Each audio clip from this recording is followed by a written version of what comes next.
I do. I killed your dad like that. Just like that.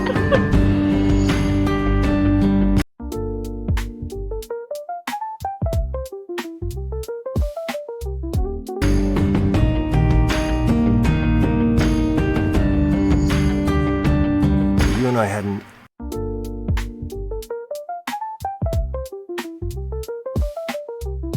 Well, we had met. I mean, it's obviously so heartbreaking. It's so terrible. And it's gonna be so hard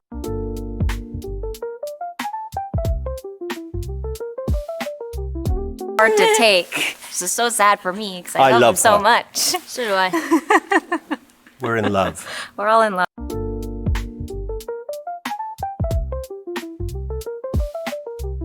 I've been a fan of the game for years. To sort of take on the arc that Abby has throughout the story is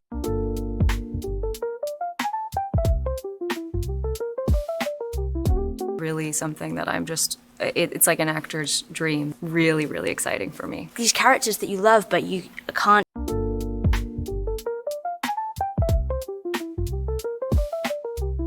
justify their actions, yet you kind of want to. The villain of the story really shifts, like it's unclear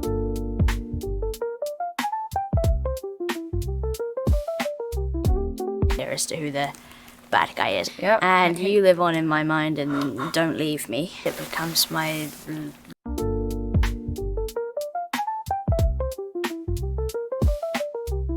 life's journey now after this. The effects of it and seeing what happened, and I really hate you. It gets pretty dark.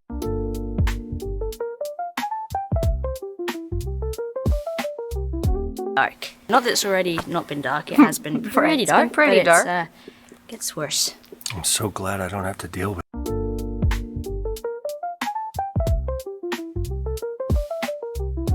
it. Just joking.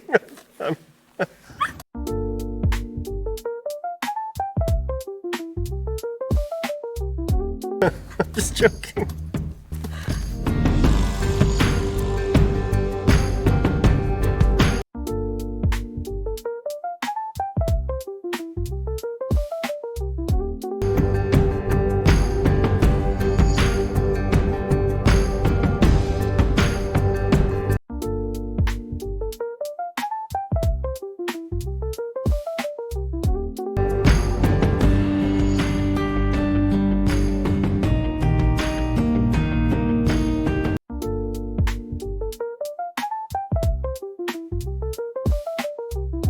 And obviously you guys spent so much time together. My prep for it was just the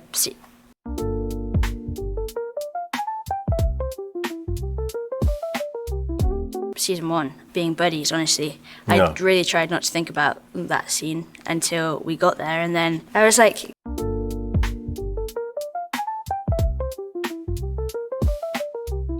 singing like the most insane songs, like the happiest, Really? most like crazy things. I don't want to come into the scene and be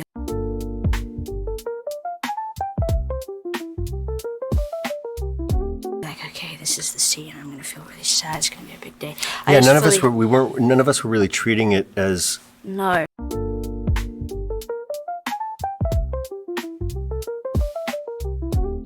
more important than it was, I guess. Does that make sense? Like, we Well, yeah, weren't sitting there being like, wow.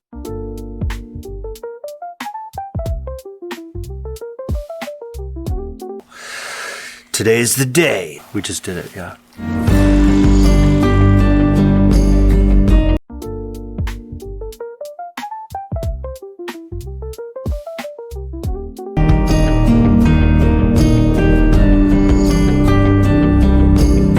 This death, I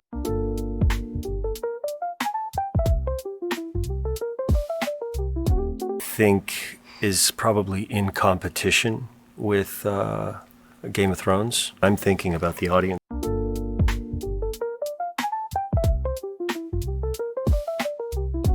Reaction every single day of my life. I wake up thinking about it. I go to bed thinking about it. What about you?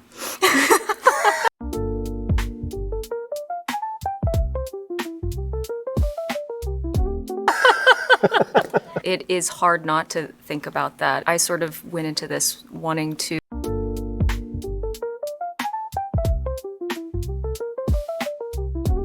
do my best, and I was thinking about the fans, but I think also there's something about just like really seriously living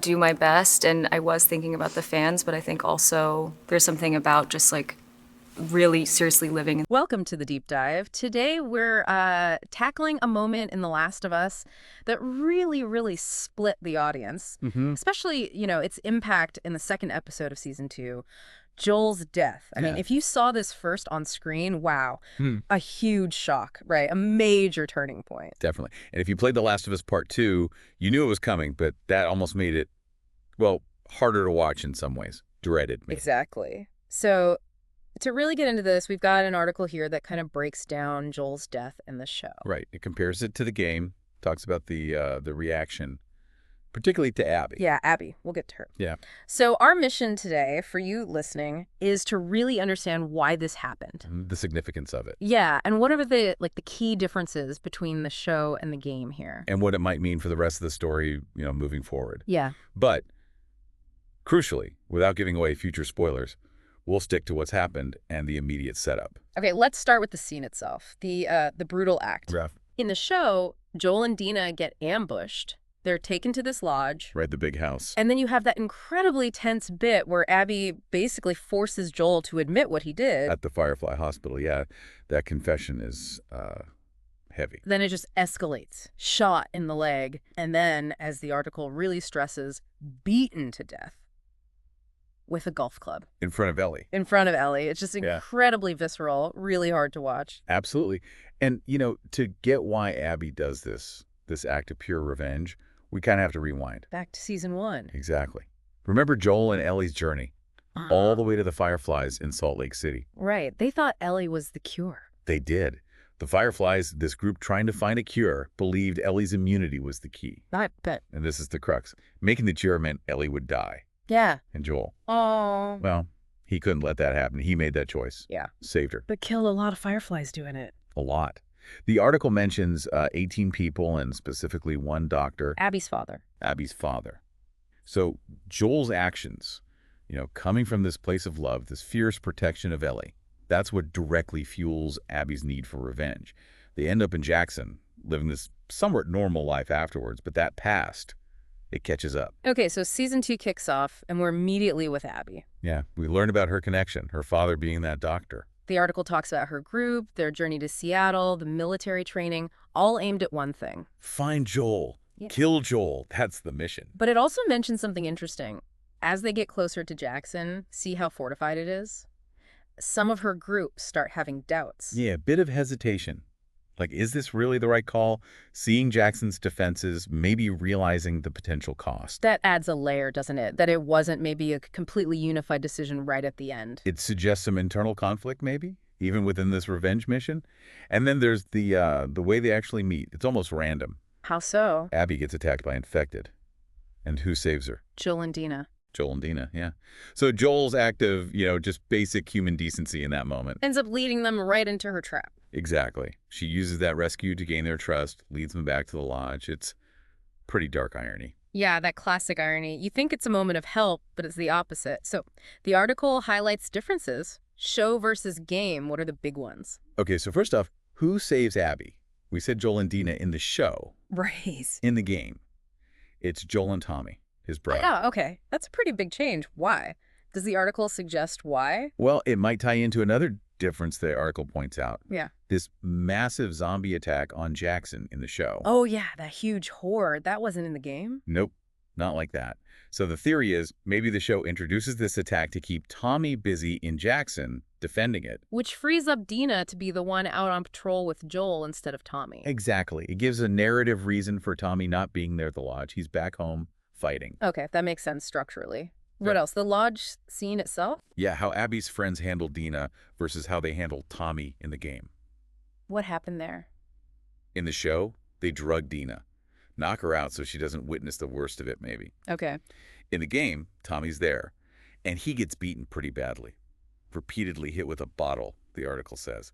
Much more direct violence towards him. Wow. Okay. So drugging Dina versus beating Tommy. Different vibe. And another thing, right after Joel dies, in the game, Abby's group knocks Ellie out too. Kick her in the head. Oof. Does that happen in the show at this point? Not in this immediate scene, no. The show holds off on that specific bit of violence towards Ellie right then. The article also mentions something about Abby's friends maybe seeming more hesitant in the show. Yeah, it suggests the showrunners might be trying to build a little more sympathy or maybe just complexity for Abby's companions. Why would they do that? Well, possibly because of the reaction to those characters in the game. The article calls it a firestorm around Abby. Oh, right. The controversy. Let's talk about that. Abby's character was not universally loved after the game came out. Understatement. The article really dives into this. She kills Joel. This character players spend an entire game bonding with. You have to play as her. Exactly. The game forces you into her shoes for a significant portion. The intent, the article explains, was to build empathy. To show her side, her reasons. Yeah, to show she's also driven by grief, by the loss of her father, to make you question revenge, maybe see the cycle of violence. But it backfired for a lot of players. Hugely divisive. The article notes the backlash, even unacceptable threats against the voice actor, which is obviously never okay. Never. But it separates that from the criticism of the narrative choice itself. Some of the negative reaction was bias, sure, but some was genuine frustration from players who just couldn't connect with, or didn't want to connect with, the person who killed Joel.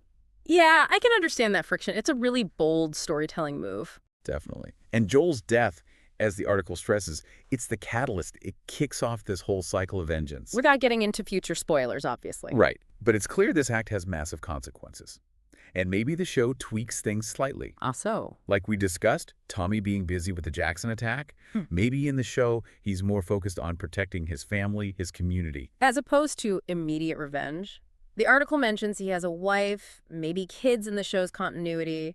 That's different from the game too, right? Yeah. In the game, he's married but childless at this point. So if he has more immediate family responsibilities in the show, maybe he takes a more cautious approach initially. Which could put even more focus on Ellie's drive for revenge. Potentially, yeah. Her grief, her anger might become the central engine for that plot line in the show's version. But does this mean Joel is just gone? Pedro Pascal is a huge star. Well, the article offers some hope there. It points out that in the game, Joel appears quite a bit in flashbacks. Okay. Exploring the past. Exactly. Yeah. And given Pascal's importance of this show, it seems pretty unlikely he'll just vanish completely. Flashbacks seem like a very probable way to keep him involved. That makes sense. It would allow them to explore more of Joel and Ellie's relationship too. And the article brings up some loose ends related to Joel that flashbacks could address. Like what? Well, we know there was some kind of rift, some tension between Joel and Ellie before he died. We haven't seen the specifics of that yet. Right. The show hinted at it, but didn't fully explain. And then there's Gail. Joel's therapist, Catherine O'Hara's character. Yeah, totally new for the show. And we learned Joel killed her infected husband way back. That's a dangling thread. So Gail's presence, the Ellie rift, these could be explored in flashbacks. Seems likely. They offer ways to keep exploring Joel's character as his past actions, his complex relationship with Ellie, even after his death on screen. It deepens everything leading up to this moment. Okay, so wrapping this up. Joel's death. Shocking, brutal, absolutely pivotal. Can't overstate its importance. It's driven by revenge for his actions, the choice he made back at the hospital. And it sets everything else in motion, the cycle of violence. Definitely. And the show, as we've seen, handles it with some key differences from the game.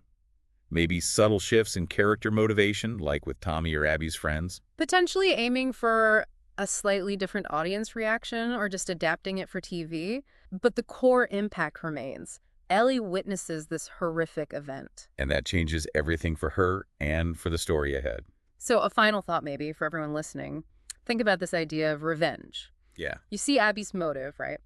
Her father was killed. It mirrors Joel's own fierce protectiveness in a way. The loss is comparable, even if the circumstances are different. But does understanding why she did it, does that make the act itself justifiable? Especially given how much audiences connected with Joel. That's the question, isn't it? How does the show, with its own spin on things, affect how you see it? The cycle of violence it kicks off. What does it say about, heroes and villains in this kind of world? where survival itself forces terrible choices. Are there clear lines anymore? Or is everyone just shades of gray pushed to extremes? Something to definitely mull over as the season progresses. It's a lot. It really is. A heavy start to the season, setting up some intense conflict.